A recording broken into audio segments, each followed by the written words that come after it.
Want to hop back in? Yeah, I have the old GoPro on a tripod.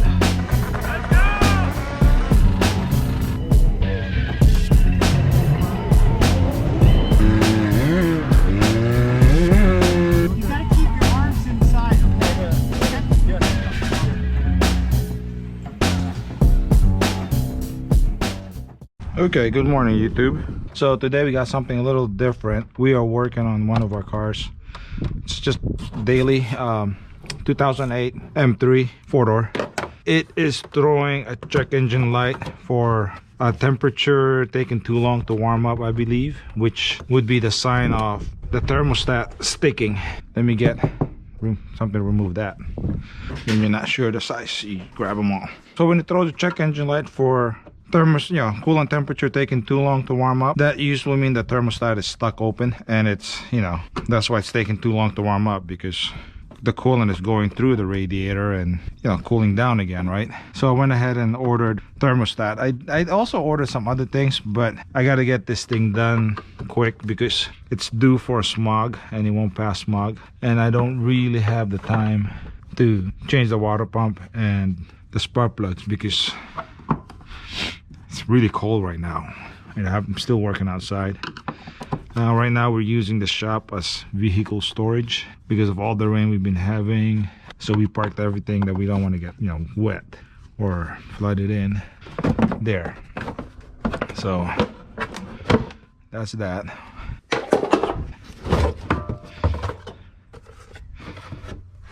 I'm telling you, BMW thinks for everything. I should have gotten a new air filter. Can I get to it? This in the way? Probably not. So, and to get to the thermostat, it's underneath here, right there. I have to check, make sure you guys are seeing what I'm seeing, or else you guys are just looking at something completely unrelated to what I'm doing, right? Let's see if that's all you needed to get this. That's what I like about BMW. People say they're complicated. They're complicated electronic wise, but as far as working on it, fairly easy, I think. Okay, so we gotta loosen all this throttle body, whatever you want to call them, so we can take the plenum out. Okay, so I heard it beep, so I think it died. So I just checked it, turned it back on. So I got all the bolts there, the two nuts here. So right now I'm just, there you go. See if I can get it. There's like one of these. Okay, I've been turning off the camera because trying to save battery life. I guess this is low bat. I didn't charge it from the last time we used it, which is in Pete's car. So thermostat is inside here, I think. So we gotta remove the two upper hose, this sensor, and whatever this is.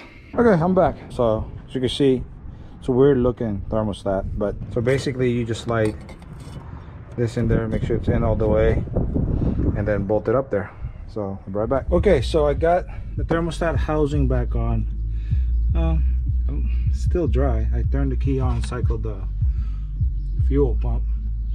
We'll know. What I'm gonna do is put the plenum back on, start it, and keep an eye to see if this is dripping. If it is, then the fuel rail, we have to replace it. I mean, it is what it is.